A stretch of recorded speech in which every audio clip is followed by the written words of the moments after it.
precisa mais nada não pra atrapalhar. Bom dia, crianças. Bom dia. Tudo bem? Bom, eu acho que já... Bom dia. Bom,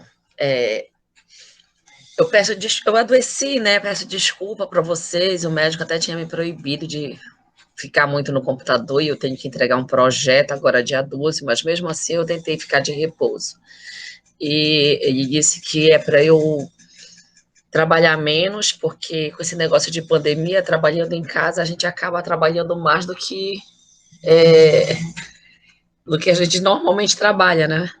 Porque a gente não tem hora para parar. Na universidade, quando dá o horário da gente vir embora, a gente fecha tudo, desliga, vai embora para casa, vem fazer as coisas de casa e tudo e esquece. Em casa, não. Em casa, a gente não tem hora. Não tem horário para terminar, então fica aí. Ele achou que eu estava demais estressada. E acabou que eu pensei que estava com coronavírus e não era, né? Eu fiz o exame, tudo direitinho. E não era coronavírus mesmo, era dor de garganta, que eu tinha pegado o sol e estresse. Enfim. Aí ele pediu repouso, pediu 15 dias de repouso, mas não dá para parar 15 dias, né, gente? Então, vamos fazer as coisas devagar. Hoje, eu vou passar um pouco para vocês. Tinha uma pessoa que queria conversar comigo. Eu não sei o nome dessa pessoa, eu não gravei o número, procurei, que eu disse que depois eu entrava em contato. Eu não sei se foi a. Se foi a. Não sei se é Naná, que falou que trancou a disciplina, que depois vai querer olhar. Ah, Ana Paula, depois, minha filha, você manda uma mensagem para mim, tá? Que daí, porque eu perdi o seu contato. Perdi, não, eu não salvei o seu contato. Procurei nas conversas, acabei não achando, que eu disse que depois eu ia falar com você, tá? Aí a gente conversa. Tá ok, Bom, tá bom, Ana? tá bom. Tá ok.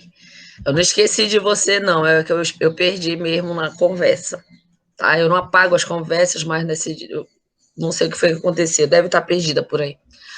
Enfim, hoje eu vou falar um pouco, para a gente não entrar muito massacrando na parte química, porque agora eu quero mostrar as rotas biosintéticas para vocês.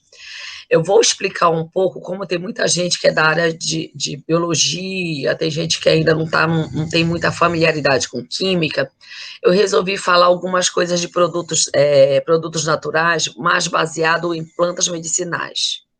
Deixa eu sair daqui que tem alguém no WhatsApp conversando comigo. Tá. E aí, eu vou passar essa aula para vocês e eu acredito que a outra aula, que seria essa, não sei, cadê?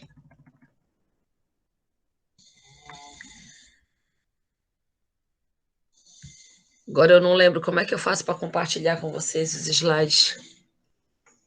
Cadê a Débora?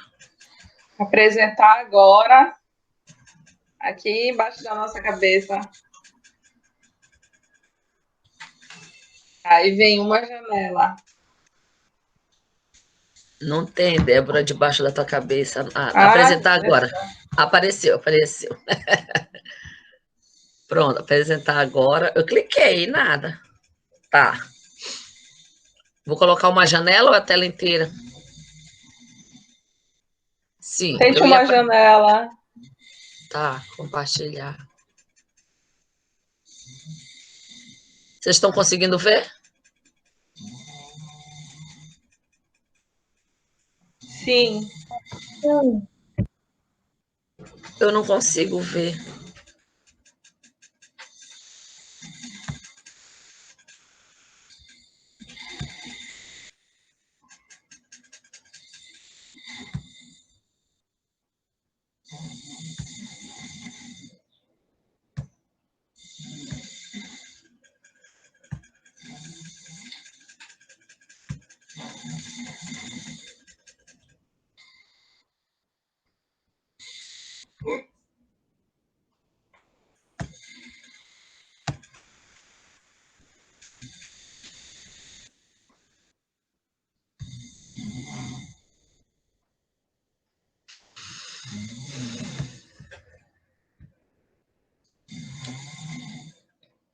Tá, vocês estão vendo, mas eu não estou vendo.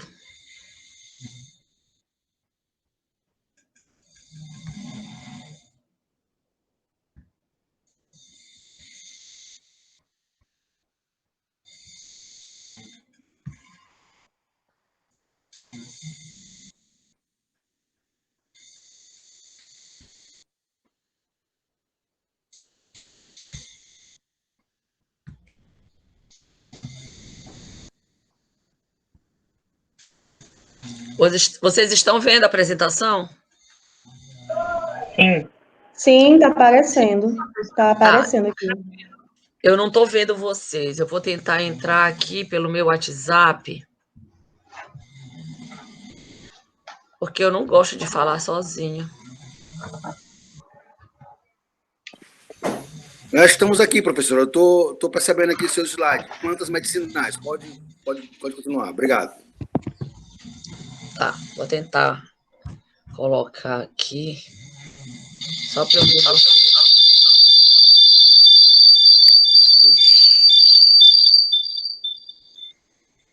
Vou colocar mais.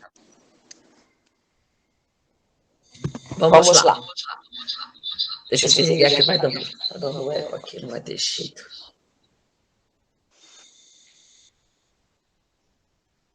Pronto. Tá dando. Essa coisa. Pronto, vamos lá.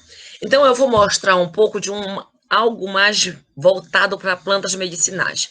Eu sei que nem todo mundo vai trabalhar com plantas medicinais, mas serve como um parâmetro, tá? É porque as plantas são bem mais estudadas, certo?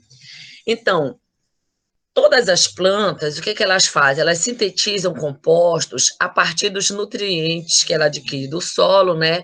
Da água e da luz. Então, elas vão sintetizar essas substâncias.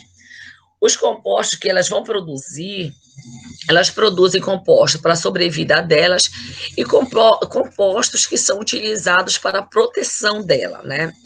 Esses compostos químicos que são produzidos por elas são chamados de princípios ativos, que eles vão ter alguma atividade biológica para a gente, certo? Então, eles são considerados princípios ativos, aquelas substâncias que têm atividade biológica nos nossos organismos.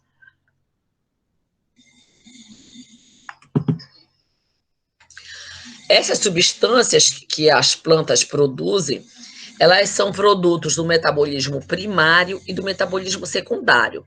Não se sabe ao certo quando começa o metabolismo primário e quando termina, aliás, quando termina o primário e quando começa o secundário.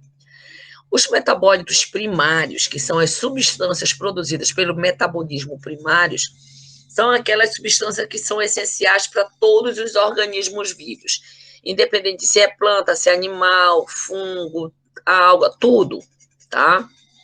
Então, elas vão produzir, essas substâncias são aquelas substâncias para produzir energia para a planta. Já os produtos no metabolismo secundários, eles vão produzir, o metabolismo secundário é aquele metabolismo que vai produzir substâncias para a proteção da planta. Quando ela sofre algum estresse, ela vai produzir essas substâncias, certo? E essas substâncias é que vão ter alguma atividade biológica para a gente, né? Vai ter alguma atividade terapêutica, tá? Então, essas substâncias, que são as substâncias que a gente diz que são substâncias medicinais, elas vêm do metabolismo secundário. Então, e ela é restrita a um determinado taxo, ela não é universal, nem todas as plantas produzem, nem todos os animais vão produzir, tá? Então, ela é restrita. Essas substâncias ativas, elas não se encontram na planta em estado puro, mas sempre na forma de complexo. Então, a gente precisa separar, isolar, né? E identificar para ela ter uma determinada atividade para a gente, tá? Então, essa mesma planta, ela pode ter várias substâncias ativas, das quais uma ou grupos responsáveis pela ação principal. Então, ela pode ter um grupo ou mais de um grupo de substâncias, tá? E elas são classificadas de acordo com as atividades que ela tem e com a ação biológica que ela vai ter. É assim que elas vão ser classificadas.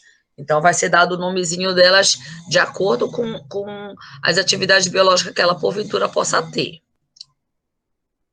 Então, ele distribui-se em diferentes órgãos das plantas, tá? De forma desigual, em uma função especializada das células. Tem umas que são produzidas na mitocôndria, tem umas que são produzidas no retículo endoplasmático das células, certo? E elas não são distribuídas igualmente na planta. Ela pode estar mais concentrada na raiz, pode estar mais concentrada nas folhas, pode estar mais concentrada nas flores. Então, sempre tem essa distribuição irregular delas. Digamos, faz o suco do maracujá, que é calmante. Não, onde tem mais a substância que dá a sensação de calmante, que tem a função, né, a atividade biológica de ser calmante, está nas flores, não é no fruto. Só que todo mundo toma maracujina e é feito do fruto, certo? E aí, só que daí criou-se aquela cultura popular, né, dizendo que o maracujá ele tem esse efeito calmante, que a fruta do maracujá vai ter o efeito calmante. Não é. O tabaco, a nicotina, ela é produzida na raiz e ela é translocada pelas folhas. É por isso que os cigarros, os charutos, são todos feitos com as folhas, onde vai ter maior concentração da nicotina, certo? Que é um alcaloide. Eles são concentrados em maior quantidade em determinadas partes da planta, como eu já expliquei para vocês, certo? Então, vai ter maior... Não vou dizer que ela vai estar mais ausente, digamos, a camomila. A camomila, as substâncias que são responsáveis pelo efeito calmante também da camomila é nas flores, mas também tem um pouquinho nas folhas. Então, eles misturam, eles fazem aquela mistura e colocam e vendem para a gente, certo? As plantas elas não apresentam uma concentração uniforme de princípio ativo durante todo o ciclo de vida, ou seja, elas podem ter uma maior concentração da substância ou no período que ela está mais nova, ou no período que ela está mais velha. Então, vai ter um período da vida dela, do ciclo da vida dela, em que vai ter maior quantidade dessas substâncias. Não é sempre.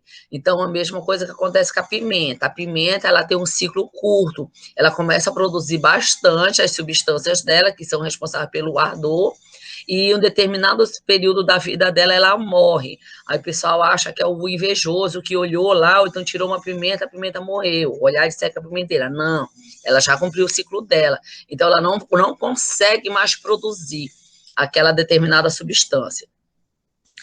A época da colheita também ela vai interferir na concentração desses princípios ativos. Digamos, se eu vou coletar num período de chuva, se eu vou coletar em período de sol, se vai ser de manhã, se vai ser meio-dia, se vai ser 6 horas. Então, sempre tem, quando a gente viaja assim para o interior, as pessoas sempre ensinam, olha, não tira, porque fulano está com dor de barriga. Não, espera o sol sentar, tu vai ali, tu pega 2 folhas de tal planta, quando ela já não estiver mais quente, aí você vai, faz o chá e toma. Ou seja, naquele horário, naquele período é que vai ter maior concentração. Mas tem que pegar tal... Não, esse período não é bom, tu tem que ir no verão. No verão é que dá, que vai conter mais a substância, onde ela vai ter atividade. Então, tudo isso aí é importante ter. Então, esse período muito ensolarado, muita chuva, tudo isso interfere na concentração desses princípios ativos, tá? Os principais grupos que nós temos desses princípios ativos são esses aí. Os ácidos orgânicos, os alcaloides, antraquinonas, compostos inorgânicos, cumarinas, flavonoides, glicosídeos cardiotônicos, vamos ter os esteroides, triterpenoides, açúcares redutores, tem os flavonoides aí? Tem. Só lá no laboratório os meninos fazem teste com 18 classes, aqui só tem 7. Isso são classes, tá, gente? Classe de substâncias. Dentro de cada uma dessas classes, elas vão ser subdivididas em outros grupos, tá? os flavonoides. Dentro dos flavonoides, a gente vai ter as flavonas, isoflavonas, flavonóis, as antocianinas, que a gente encontra aí no açaí. Então, eles vão se subdividir. A mesma coisa dos alcaloides. Nós vamos ter os alcaloides tropânicos, pirrolidizidínicos, pirrolidínicos. Então, eles vão se subdividir. Está só 7, mas são em torno de 23 classes. Nós temos as mucilagens, óleos essenciais, saponinas, os taninos, substâncias amargas. Bom, os óleos essenciais também é uma classe muito importante, tá? A gente o tempo todo consome óleos essenciais, saponinas também, tá? Então, as ações terapêuticas desses princípios ativos. Bom, a gente sabe que as plantas vão produzir isso, né? A gente sabe que a gente está consumindo diariamente esses princípios ativos, como um nutriente e também como questão de defesa para a gente. A gente come no arroz, no feijão, na beterraba, na batata, na cenoura, em tudo, tá? O primeiro que a gente vai ver são os ácidos orgânicos. Os ácidos orgânicos estão presentes em muitas plantas, conferindo a elas um sabor ácido, né? E algumas propriedades medicinais. Ele tem um papel importante no metabolismo primário, que seja na respiração e na fotossíntese. Então, aí já não dá muito bem para a gente distinguir se ele é do metabolismo primário, se ele é do metabolismo secundário. Quando eu falei para vocês, não dá para a gente diferenciar onde é que termina o primário e começa o secundário. Esse é um exemplo clássico de uma substância dessa, certo?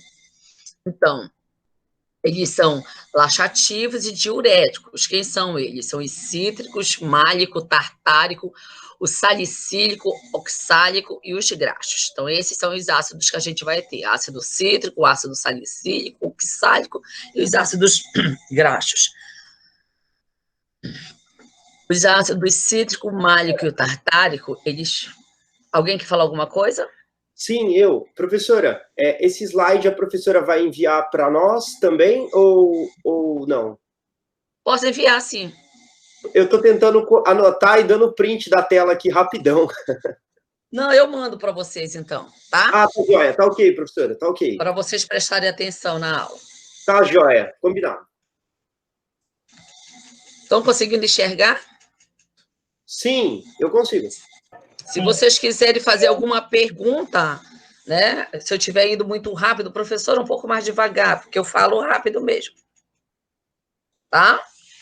Se a professora dá mais uma explicadinha em tal coisa, então dá mais um tempozinho. Ah, professora, está muito rápido. Aí eu paro um pouquinho, tá? Vamos lá, continuando. Então, o ácido cítrico, málico e o ácido tartárico, eles são abundantes em frutos e bagas. Bagas, que são os feijões, né? E tem como função ir para a cavidade bucal, pois aumentam a secreção da saliva. Então, ele faz com que aumenta a nossa secreção salivar. Quando a gente vê alguém chupando limão, a gente sente aquele negócio, aquela coisinha na boca, vai logo salivando, né? Então, ele já, só da gente olhar, a gente já tem aquela sensação de colocar aquele azedinho na boca e aumentar a salivação. Apresenta sensação de frescor, diminuindo o número de bactérias causadoras de cáries e infecções bucais. Então, a maioria desses enxaguadores bucais, ele sempre coloca esses ácidos, certo? Justamente para prevenir. Os ácidos, eles têm a propriedade de romper membranas endoplasmáticas, certo? Ele rompe, ele mata as células. Então, os micro-organismos não conseguem sobreviver a esses ácidos orgânicos. Aqui nós temos exemplos deles, certo? Se vocês podem observar que tanto o ácido cítrico, o ácido tartárico e o ácido málico, eles são ricos em oxigênio, tem muita hidroxila. Então, cada oxigênio desse vai ter 2 pares de elétrons livres, que eles podem, sim, fazer alguma ligação com alguma outra molécula, uma molécula que seja receptora de elétrons. Então, ele consegue fazer essa ligação. Então, por causa disso, é que ele acaba rompendo a membrana citoplasmática, tá? Ácido salicílico. O ácido salicílico, esse negócio aqui... Vou botar, tá. Ele tem função anti-inflamatória, né, analgésica e antipirética. Então, esse é o ácido salicílico. Ele foi descoberto, né, na época que ele foi descoberto, foi verificado que ele agredia muito a mucosa do estômago. Então, foi feita uma acetilação, né, nessa hidroxila aqui do lado, foi feita uma acetilação, e ele se transformou num ácido acetil salicílico, que é o AS, que a gente consome, certo? Por quê? Porque o ácido salicílico, ele causa muitas reações adversas, tá? Ele causa muitas reações adversas. Então, resolveram proteger essa hidroxila aqui, para que diminuísse os efeitos colaterais do ácido salicílico. Mas o natural é esse, o sintético é o ácido acetil salicílico. O ácido oxálico, oi? Diga. Alguém quer falar alguma coisa? Professor, eu lembrei do Achiflan também, né? Que é medicamento fitoterápico, né? Isso. Anti-inflamatório. E a professora comentou também do ácido tartárico, né? Tem essa relação do tártaro? Ácido tartárico está lá no enxaguante bucal? Tem.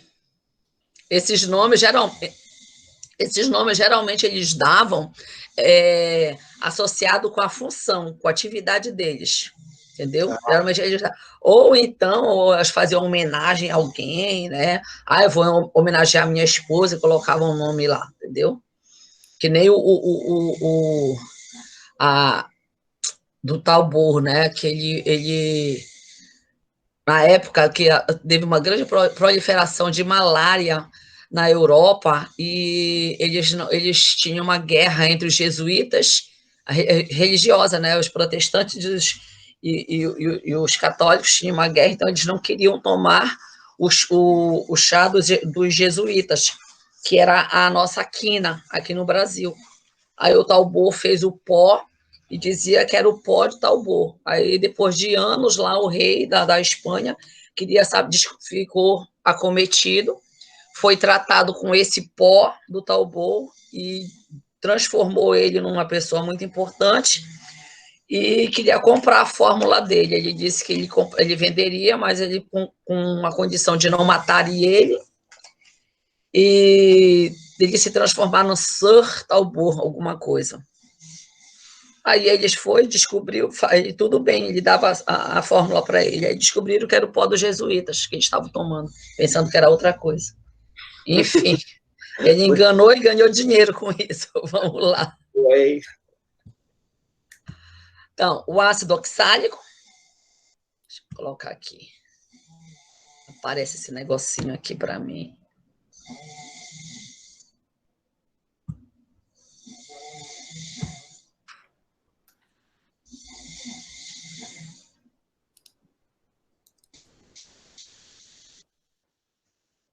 Mas não quer aparecer mais.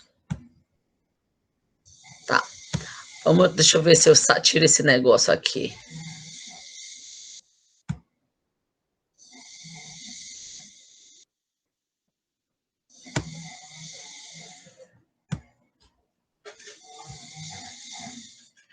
Bom, o ácido oxálico é um dos mais abundantes do mundo vegetal, certo? E ele está associado sempre ao potássio e ao cálcio. Então, ele sempre na planta ele vai estar associado. Ele não é uma molécula muito estável. A gente vê aqui duas funções de ácido carboxílico, certo? Então, ele não é bastante estável, tá?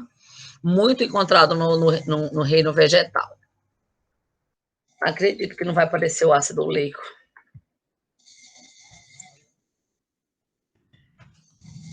Bom, nós temos os ácidos graxos.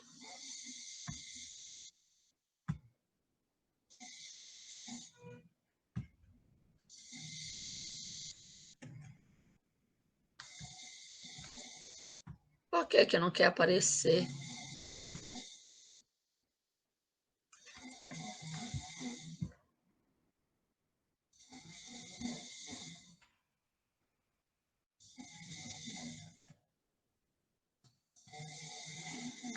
Não quer aparecer minhas substâncias. Então, nós temos os ácidos graxos, que juntamente com a glicerina é o principal composto das gorduras. Bom, vou tentar desenhar aqui um ácido. Não está aparecendo nem minha canetinha. Eles são moléculas grandes, é tipo isso aqui, certo? Então, esse é um exemplo de um ácido graxo. Então, são moléculas, assim, de cadeia longa, certo? Cadeia longa. A gente vê aqui o grupo funcional do ácido carboxílico, que é C-OH, tá? Então, os ácidos, eles sempre vão ter C-OH, tá? E nós vamos ter ácido linoleico e ácido oleico, eles são muito importantes na nossa alimentação. O nosso organismo, ele necessita, né? Mas não produz os ácidos, esses ácidos graxos. A gente precisa extrair ele, geralmente, de amêndoas, né? Que são os óleos que a gente coloca. A gente ouve muito falar em ácidos saturados e ácidos insaturados. Os insaturados são esses que contêm dupla ligação na cadeia. Essa dupla aqui, tá? Essa outra dupla aqui. Então, esse é um exemplo de ácido insaturado. Quando ele não tem dupla, que ele tem, os carbonos têm todos os hidrogênios, a gente diz que ele está saturado, ou seja, ele está cheio de hidrogênio. Ele contém todos os hidrogênios. Quando ele tem dupla, ele é insaturado, certo? Aí eles são extraídos de nozes, de castanha, né, girassol, milho. Então, é o que a gente realmente consome, e a gente precisa dele, certo? Aí nós vamos ver, tá aqui o ácido oleico, que eu queria mostrar para vocês. Tá aqui, ele é um ácido insaturado, certo? Tá aqui o grupo funcional do ácido carboxílico, C-OH, principal componente do leite de oliva. Ele contribui para regular o nível de colesterol no nosso organismo, certo? A maioria das membranas, elas são compostas de ácidos carboxílicos. Quando a gente vê aquela cadeiazinha da membrana citoplasmática, como se fosse isso aqui, mas em pé, e uma bolinha lá em cima, é esse pedacinho que a gente está vendo aqui, aquela bolinha lá, certo? Aí nós vamos ter alguns outros ácidos também, já um pouco mais complexos, que contém o ácido rosmarínico. Nós temos ele presente no alecrim, certo? Que é Rosmarino officinalis, então já veio o nome do ácido, já veio a partir do nome da planta, e a gente consegue verificar aqui, C-OH, certo? Que é a da função de ácidos carboxílicos. Nós vamos ter na cana de macaco, que nós temos, um costo, né? A gente conhece muito como costo espicato, nós temos aqui Macapá, que a gente chama cana de macaco, cana de brejo, oh, meu Deus, qual é o outro nome que o pessoal conhece muito aqui? Bom, não lembro. Então, ela contém muito esse ácido oxálico, o pessoal utiliza muito ela para quem tem problema no rim, né? Toma muito chá dela para quem tem problema no rim, da cana de macaco, certo? Mas tem que verificar qual o costos, tá? Não vão ficar tomando chá de tudo quanto é troço aí, não. Bom, nós vamos ter os alcaloides. Os alcaloides, eles são compostos com propriedades alcalinas, né? Porque eles contêm na estrutura deles um nitrogênio amínico, tá? De uma amina. Atua na reserva para a síntese de proteínas, proteção, isso na planta. Proteção contra insetos, estimula a regulação do crescimento e metabolismo interno e a reprodução. Para a gente, elas vão ter outras funções, tá? Então, no corpo humano, eles vão ter ação como calmante, sedativo, estimulante, analgésico, anestésico. Alguns exemplos nós vamos ter a cafeína, a morfina, a topina, a quinina, histiociamina, pilocarpina. Nós vamos ter também outros alcaloides, nós temos alcaloides toropânicos, a morfina, nós vamos ter a codeína, a cocaína, tá? São todos alcaloides. Então, eles são uma dose bem pequena, ele pode ser tóxica, viu? Então, a gente tem a quina, tem um saborzinho amargo, eles são meio amargos. Da papoula, ela foi isolada, né? Já a gente conseguiu isolar a morfina, né, que é um alcaloide. Nós podemos ver que tem um nitrogênio amínico aqui, tá? Um nitrogênio na molécula.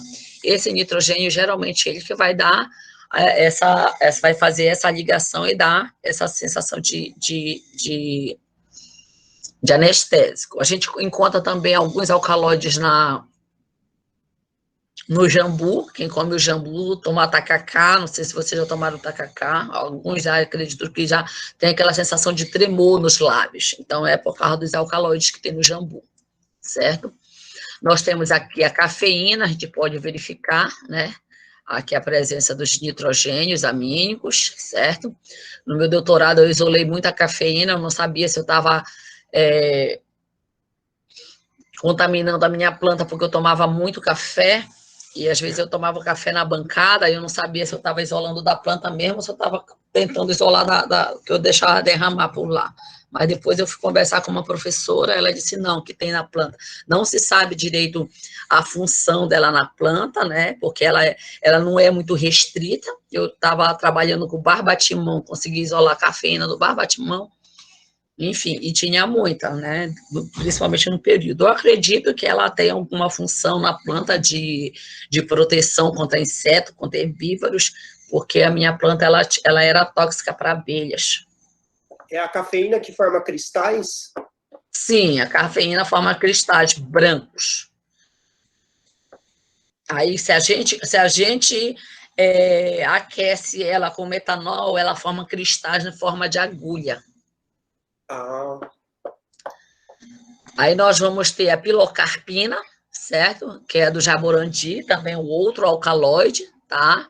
Ela é muito utilizada em colírios, certo? Para limpeza dos olhos e tudo, né?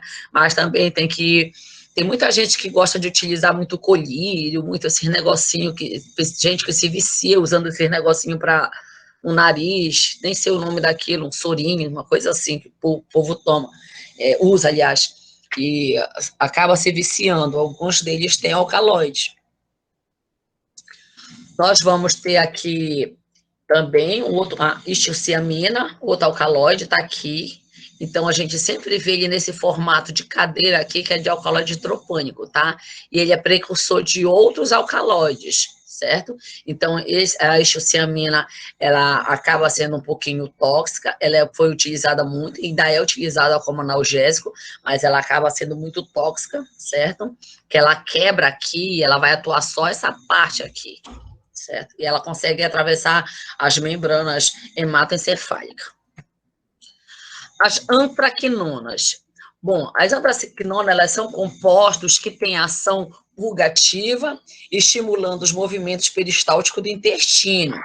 As mulheres grávidas, pessoas com hemorroidas, elas não devem utilizar plantas que contenham antraquinonas.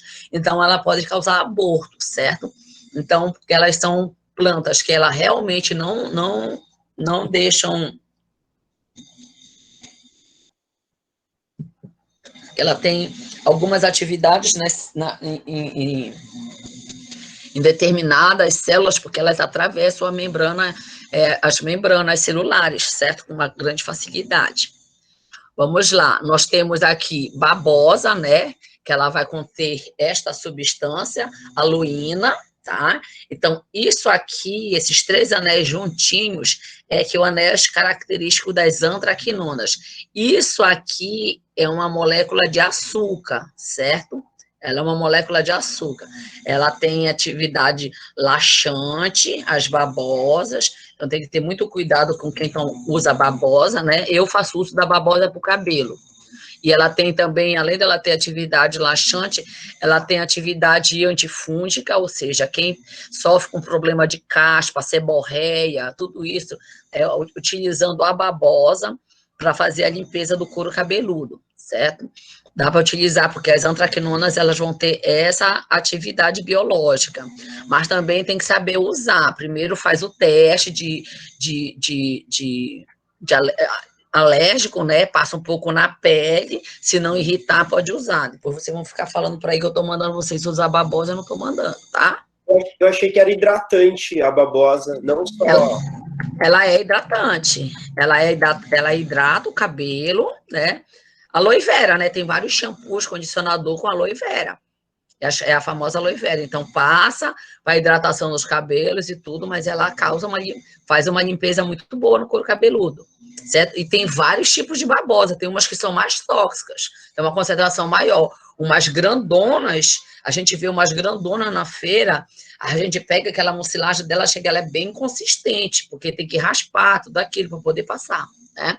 Aí eu bato tudo no liquidificador e passo, com casca e tudo. Mas ela é bastante tóxica. Tem umas que são bastante tóxicas. Eu tenho uma bem fininha, é bem delicadazinha, tá? Tem que ver qual é a espécie que vão usar, para não ficar usando qualquer coisa aí. Eu não estou ensinando ninguém a fazer isso, não é para vocês fazerem, não. Vão primeiro no médico, o médico passa para vocês. Compostos inorgânicos são aqueles constituintes vegetais que formam as cinzas ou resíduos sem a matéria orgânica. Então, a gente tem os mais importantes são os sais de cálcio e de potássio. A gente tem uma aula prática na graduação que é para verificar o teor de cinzas de uma determinada espécie, uma determinada planta. A gente coloca para queimar uma quantidade X de material vegetal e aí a gente deixa formar cinzas. Aí o que formou as cinzas lá que a gente vai fazer a porcentagem de quanto de cinza formou, ou seja, quais são os compostos, quais não, a quantidade de composto inorgânico que tem naquele determinado vegetal. Aí a gente pode fazer, depois de formar as cinzas, fazer se elas são solúveis em ácidos ou não, para a gente saber se a gente tem ela como sais de cálcio e de potássio ou se são outros compostos inorgânicos. Cana de macaco, é essa daí que a gente já viu, né? Que ela é muito rica em potássio, ela é diurética, como eu falei, tem gente que tem problema no rim, toma essa cana de macaco. Estou tentando lembrar o nome dela que a gente tem aqui, não estou conseguindo. Cana do brejo. Cana do brejo, cana de macaco. É canarana que chama? Cana-fish. Cana-fish, isso. Cana-fish, é cana-fish. É a cana-fish. Então, essa cana, aqui a gente sempre usa, né? Pelo menos aqui em Macapá, eu já vi muitos relatos de pessoas que usam essa cana-fish para problemas nos rins, né? Com diurética, tô com problema no rim, vamos usar a cana-fish. Aí nós vamos ter a cavalinha, né? Que ela é rica em sais de silícios, que ela vai formar, ela fortalece o tecido conjuntivo, de pulmão, pele, fortalece unha, cabelo. Então, muita gente utiliza essa cavalinha, tá? Justamente para fortalecimento de unha, essas coisas. A minha unha vive quebrando, aí o pessoal, usa a cavalinha, passa a cavalinha na unha e tudo. Tá? As cumarinas. Cumarinas, elas são substâncias que apresentam um odor característicos, tá? Elas podem ter propriedades anticoagulante, antibacteriana, estimulante da pigmentação da pele. Muita gente utiliza algumas plantas para se bronzear, aí pega a planta que é rica em cumarina e passa no corpo. Aí tem até aquela história da menina que foi se bronzear, pegou a planta errada, passou, ficou toda cheia de coceira, certo?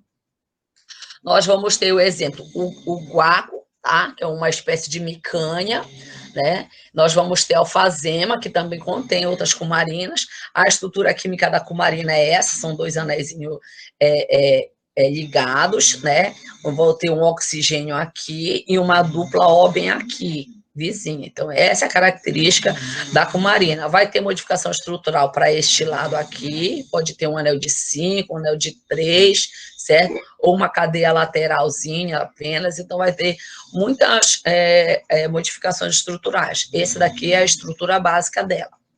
Vamos lá. Nós vamos ter os flavonoides, que é uma das importantes classes de substâncias que nós vamos ter, tá? São metabólitos secundários encontrados no reino vegetal, eles são amplamente distribuídos, eles concentram-se em maior quantidade na parte aérea da planta, tem função de atrair insetos polinizadores, proteger contra insetos nocivos, vírus, fungos. Os flavonoides aí têm uma propriedade muito importante, que é a de precipitar proteínas, eles se ligam às proteínas, então flavonoides eles são grandes, são moléculas grandes, vão se ligar a proteínas que são grandes também, então vão formar uma macromolécula maior do que a original, e elas vão precipitar. Precipitando, elas acabam rompendo a membrana citoplasmática, extravasamento celular e morte da célula. Então, ela tem essa propriedade contra os micro-organismos, contra alguns insetos. O barbatimão tem um período do florescimento do barbatimão, que as abelhas iam para lá e, para pegar o néctar das florezinhas, levavam, né, para dentro acho que é apiário que chama, né?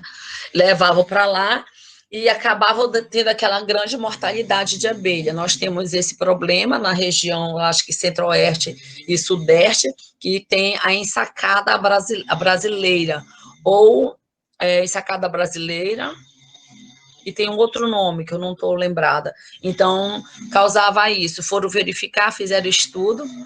Aí quando eu cheguei em São Paulo para fazer o doutorado, o professor me deu essa missão para descobrir quais eram as substâncias. Aí eu descobri que eram os flavonoides glicosilados das flores. Então, elas se sentiam atraídas por eles, e acabava que eles tinham essa função de precipitar as proteínas, se ligavam à cutícula delas e matavam. Então, elas têm várias, como são muitas classes de flavonoides,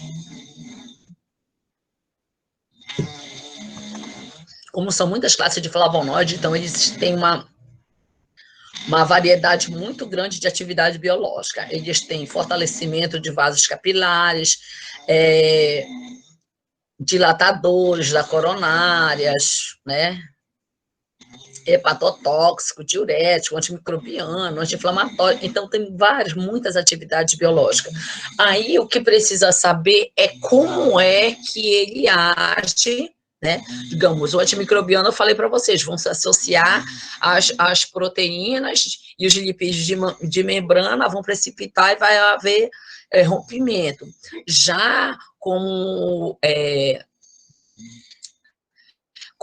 fortalecimento dos vasos, eles já vão se unir, mais de uma proteína, e aquilo ali vai fechar. O anti-inflamatório também tem outro mecanismo de ação. Então, cada um deles vai ter um mecanismo de ação. Eu acredito que são os 5 capítulos do livro de farmacognosia que tem essas atividades.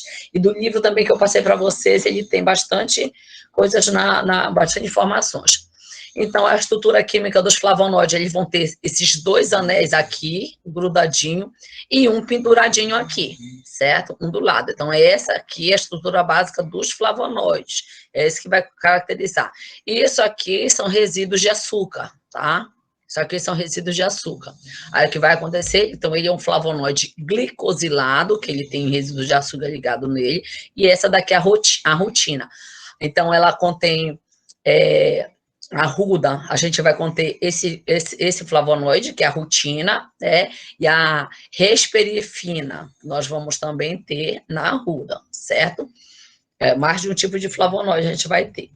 A gente tem flavonoide no barbatimão, na verônica, na arruda, nós vamos ter também na babosa, a gente tem várias plantas que contêm muitos flavonoides. A gente vai ter flavonoide no feijão, certo? A gente tem um flavonoide no feijão. Ele também tem aquela propriedade adstringente, que a gente chama, né? Que é o travoso. Ele dá aquela sensação travosa na nossa boca. O que acontece? Algumas ameixas, que chamam de jambolão, né? Aqui a gente chama de ameixa, aquela roxinha. Ela tem uma grande quantidade de flavonoides. Eles se ligam às nossas proteínas da saliva, a pitialina, se liga ali, vão precipitar e a gente tem aquela sensação travosa na boca. Foi os flavonoides que precipitaram as nossas proteínas. Por isso a gente sente aquela sensação travosa, sensação adstringente. Banana verde também? Tem. Banana, tem. Uhum. Glicosídeos cardiotônicos. Bom, Os glicosídeos são usados no tratamento de doenças cardíacas, por isso que ele é dito cardiotônico. São absorvidos de forma cumulativa pelo organismo, então eles vão se acumulando, certo?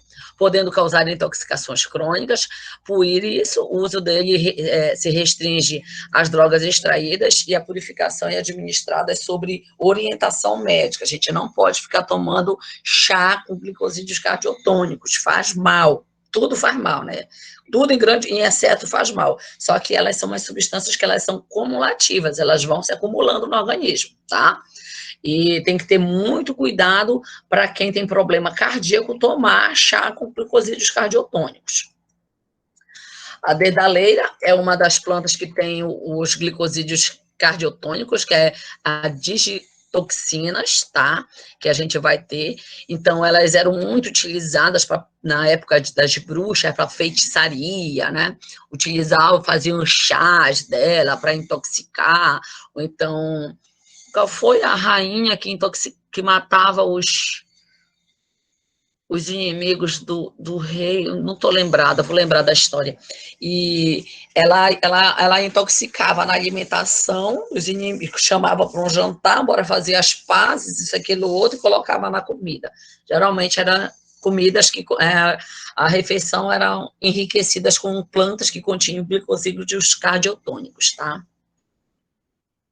Mucilagem, a gente vai encontrar umas mucilagens, são consideradas também com produtos do metabolismo secundário, que elas são nada mais são do que carboidratos, certo? Então, geralmente os carboidratos, eles são considerados como sendo do metabolismo primário, mas as mucilagens, elas são consideradas como são carboidratos de origem do metabolismo secundário. Então, não dá para fazer uma definição certa de separação. Suas funções na planta estão relacionadas à reprodução, ao crescimento e armazenamento, né, como reserva de energia, e exercem funções relacionadas ao metabolismo e à defesa da planta. Como elas são utilizadas para a defesa, elas são classificadas como metabolismo secundário, certo? Então, em pequenas doses, elas reduzem os movimentos peristálticos e ela tem ação antidiarreica, tá? Então, também ela tem essa sensação de adstringência. Na banana verde nós temos muita mucilagem, viu? E em doses maiores elas têm a ação laxativa, certo? Então ela é antidiarreica, que ela dá aquela sensação de travoso e faz com que a pessoa que está com algum problema de diarreia, ela consiga fazer com que cesse, com que pare. Certo? Então, nós temos a tanagem, borragem, são substâncias, são plantas que contêm essas mucilagens. Essas plantas, elas não, que eu estou mostrando como exemplo para vocês, não quer dizer que elas só têm essas substâncias, elas têm outras, entendeu? Só que a gente está dando exemplo onde a gente pode encontrar cada um desses metabólitos secundários. Aí nós vamos também ter o bálsamo, certo? Nós temos também bastante mucilagem. Nós vamos ter também, na babosa, a gente tem muita mucilagem. Bom, óleos essenciais. Eles são responsáveis pelo aroma característico de certas plantas. Geralmente, ele tem aquele aroma agradável, né? O que a gente encontra no eucalipto, hortelã, tá? São substâncias voláteis, como mentol, eucaliptol, que a gente vai encontrar nessas plantas. Então, alfavaca, chicória, a gente vai conter bastante esses óleos essenciais. No alho, a gente tem a alicina, mas ela também já vai ter umas compostos de enxofre, que dá aquele cheiro de podre, né? A ação terapêutica deles são antivirótico, antiespasmódico, analgésico, cicatrizante, relaxante. Então, a gente vai ter várias atividades biológicas desses óleos essenciais, tá? Esses óleos essenciais, eles têm muitas atividades biológicas, há uma variedade enorme de plantas que contêm esses óleos essenciais e com muitas funções biológicas, tá?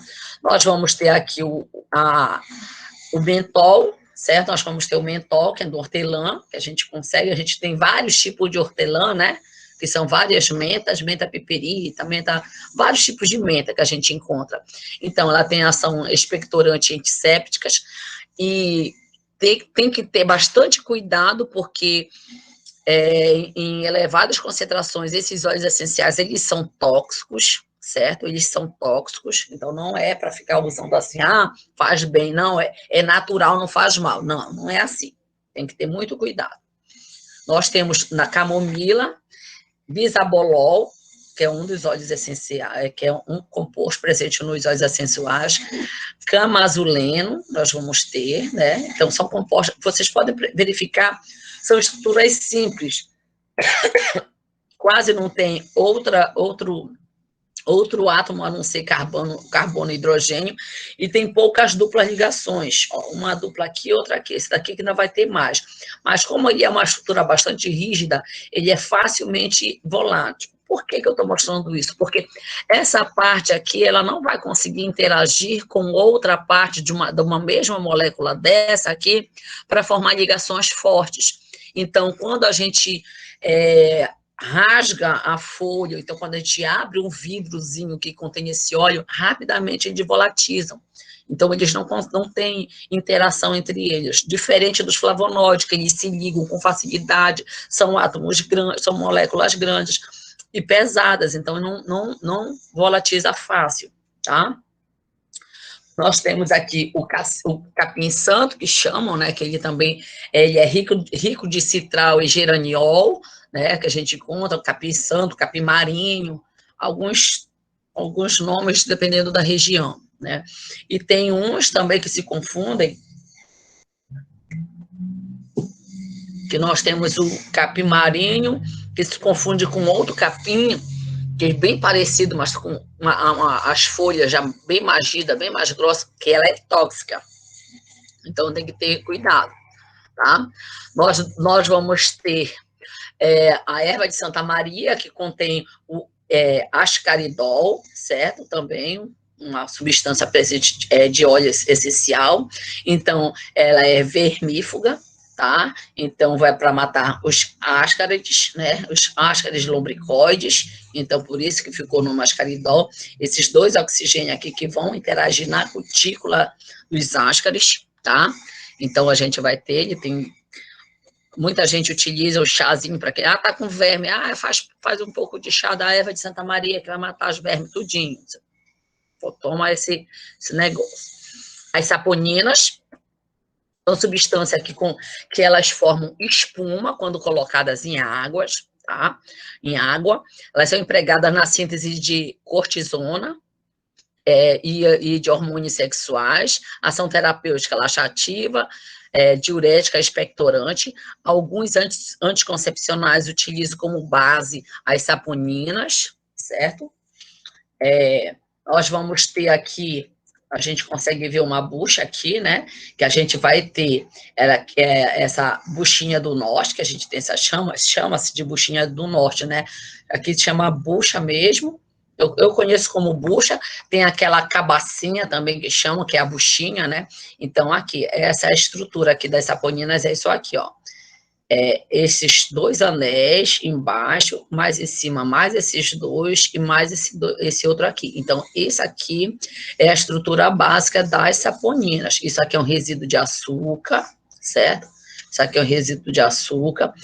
E professora, aqui é... professora, essa estrutura, ela é muito análoga à do colesterol, dos anéis do colesterol, não é? Isso, são bem parecidas, são de origem triterpênicas, dos terpenos, aliás. Então, a gente vai ver como é que elas vão ser formadas, entendeu? Então, ela vai sofrer alguns rearranjos para formar. Só que a planta ela não produz o colesterol, né? O que ela produz vai ser o citosterol e o estigmasterol, que são os hormônios da planta, certo? Ok. Mas é obrigado. muito parecida assim, tá? Deixa eu voltar aqui. Pronto. Aí nós vamos ter, então ela vai ter essa função de açúcar, né? Um resíduo de açúcar. Nós temos também saponinas, nós temos também saponina na calêndula, né? A calêndula também ela contém muitas saponinas. Vocês já ouviram falar em timbó?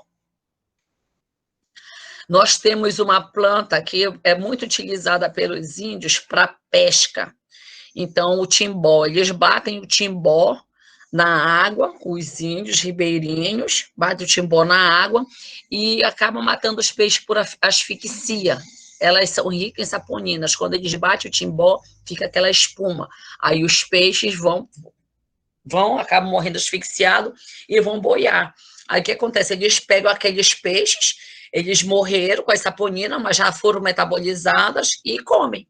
Então, uma forma bem prática de fazer de pescarem. Eles usam o timbó. Tem saponina, tem alcaloide no timbó. Bom, outros vegetais que contêm as saponinas. Aloe vera, né? Vocês podem pegar uma babosa e verificar para ver se elas não formam espuma. Elas vão formar espuma. Erva mate, castanha da Índia, ginseng. Então, tem que ter muito cuidado, porque uma quantidade muito grande de saponina faz mal, certo? Então, tem que ter cuidado para tomar esses chás. Substâncias amargas. Então, são compostos que contêm semelhança química entre si. Elas são pontos incomuns, o ponto em comum delas são o sabor amargo e a ação terapêutica, que ela estimula o funcionamento de glândulas, ela produz efeito como aumento do apetite, aumento da secreção de suco gástrico, enfim, elas são muito utilizadas como essas substâncias para aumentar, né, o apetite daquelas pessoas que não conseguem comer, não tem nada. Então, nós vamos ter a absintina, que é uma das substâncias amargas, que é encontrada na lostra, tá? Ela tem ação diurética, antifúngica, antitumoral, antibiótica, então a gente sempre vai contar. A gente consegue ver que ela tem uma estrutura muito simétrica, certo? Os taninos é uma das classes dos flavonoides, mas eles é como se fossem os flavonoides polimerizados, mas eles se dividem em 3 classes, tá? São compostos de fácil constatação pela astringência ao mastigar uma parte que os contém, ou seja, ela dá aquela sensação de travoso. Então, a gente encontra os taninos onde? No barbatimão, na verônica e algumas cascas. Elas têm uma coloração assim meio vermelha, uma pigmentação, algumas plantas. A gente corta assim um pedaço de um caule de uma árvore, a gente pega ali e a gente sente que ela é bem vermelha, tem aquela pigmentação. E elas têm esse saborzinho amargo, tá? Nas plantas, os taninos aí têm função de proteger contra ataque de herbívoros, inibir germinação de semente, a atividade bactérias fixadoras de nitrogênio. Então, a gente consegue verificar uma planta que contém muito tanino, ela não tem outras plantas próximas a ela, certo? É difícil, ela não deixa muitas plantas nascerem ali próximo, ela tenta sempre inibir. Em grande dose, ela pode irritar a mucosa, em pequenas doses, elas previnem a penetração de agentes nocivos, em ferimento nas mucosas, facilitando a cicatrização de queimaduras. Então, elas ajudam a cicatrização, elas conseguem facilitar com que meu Deus, facilitando a cicatrização de alguns ferimentos. Só que tem gente que não tem não reage muito bem utilizando os taninos, tá? Eles eram muito utilizados para curtimento de couro, certo? É utilizado plantas com ricas em tanino para curtimento de couro, para fazer as vestimentas, calçados, tá? Nós temos plantas ricas em tanino, nós temos a romã. Se vocês perceberem, aqui é a estrutura básica de um flavonoide, tá? Naquele outro ele estava virado, viu? A gente vai ter aqui o anel A, o anel B, o anel C. Então, a gente tem aqui, se vocês conseguirem perceber, são esses dois aqui que eu falei unidos, tem esse oxigênio, e um penduradinho aqui. 2 em um unido e um penduradinho aqui. 2 em um unido e um penduradinho aqui. Entre eles vai ter uma ligação para unir eles, formarem uma única molécula, tá? Então, ele vai ser o quê? Vai ser várias moléculas de flavonoides, tá aqui a rutina. os dois unidos, esse é o A, esse é o B, esse é o C. Esse aqui, os dois unidinhos e um penduradinho do lado, certo? Olha o oxigêniozinho. Então, é como se fosse flavonoides, polímeros de flavonoides, certo? São os taninos, mas eles são estudados em uma classe separadamente. Tá aqui. Procianidina, tá? Ele vai ser, a gente vai chamar de taninos condensados. Os taninos se classificam em 3 classes, né? Nós temos os hidrolisáveis e os condensados. Outros vegetais que vão conter tanino: romã, aroeira, barbatimão, amamélis, castanheira, tá? Bom, sobre plantas medicinais que eu tinha para falar para vocês era isso, ok? Eu vou passar para vocês os slides. Aí eu quero saber se alguém tem alguma dúvida sobre esses produtos naturais, porque eu vou falar para vocês como eles são formados, certo? Pedacinho por pedacinho. A melhor parte ainda vem, né, professor? Agora nós tivemos uma visão geral das classes, Isso, né? E aí agora vai entrar classes. nessa parte mais difícil. É isso que a gente vai entrar. Então, nessa parte um pouco mais difícil. Então, como você já tem essa visão, você já consegue, vou encaminhar isso para vocês. Tem lá no livro que eu mandei para vocês também, tá? As principais classes. E agora a gente vai verificar como é que eles são formados. A rota biosintética deles, certo? Quais são os precursores, por que um tem um açúcar, de onde vem aquele açúcar, por que colocou aquele açúcar, nasceu do nada. Não, tudo é feito de acordo com as determinações, com o sistema genético da planta, tá? Então, esse é tudo responsável por lá, tá? Essas rotas todas, então, vai variar por planta, por família, por ser, né? Os seres vivos, no caso, estou falando aqui de planta, mas os outros organismos também produzem os metabólitos secundários, que são responsáveis pela defesa do organismo e tem atividade biológica para a gente. Vai ter alguma atividade para a gente, certo? Mas como é que eles são formados? Não, vou mostrar como é que são formados, do direitinho. Papai do céu disse que é para aquela espécie ser formada daquele jeito, vai ser daquele jeito. Daquela outra forma, papai do céu disse que vai ser diferente. É assim, certo? Dúvidas? Muitas. Não, tudo bem, para mim tudo bem também. Obrigado, professor. 11 classes. Digamos, nós verificamos apenas as classes, mas nós temos muitas classes, tá? Então, como eu falei para vocês, os flavonoides, eles já são uma classe enorme, que vai ser dividido em outras 9 classes, subclasses, na verdade. Vão vir 9 outras subclasses. Então, a gente vai saber como é que eles são formados, tudo direitinho. E ali a gente vai ver o ponto onde que ele vai ter essa atividade biológica, que ele vai, para ele agir na célula, na nossa célula, ele tem que ter uma interação, uma afinidade com os receptores das células. Então, ele simula substâncias orgânicas. É que nem as saponinas. Elas têm uma estrutura parecida com o colesterol, então ela vai agir ali mais ou menos onde o colesterol age, certo? Aí vai ter algum outro metabolismo no organismo, vão inserir uma hidroxila, ou vão retirar outra hidroxila, e assim a gente vai, ok?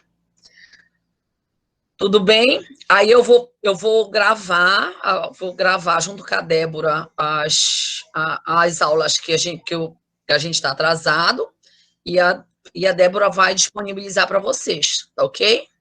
Tá ok. Então, boa, gente, por hoje era isso, tá bom? E aí amanhã a gente tem aula de novo, tá? E aí eu vou verificar se hoje eu já gravo umas 2 aulas para deixar logo disponível para vocês, para que amanhã a gente começa tirando as dúvidas das aulas, tá? Porque vai ser um pouco complicado a gente não interagir, mas quando eu estiver na aula a gente tira as dúvidas. É bom que vocês assistem a aula mais de uma vez e anotem as dúvidas, tudo bonitinho, para ficar tudo certo. Tá bom? Tá bom, professora. Amanhã. Obrigado, professora. Bom dia também. Bom dia, tá? Bom dia. Abraço a todos. Abraço. Bom dia. Tchau, tchau. Tchau.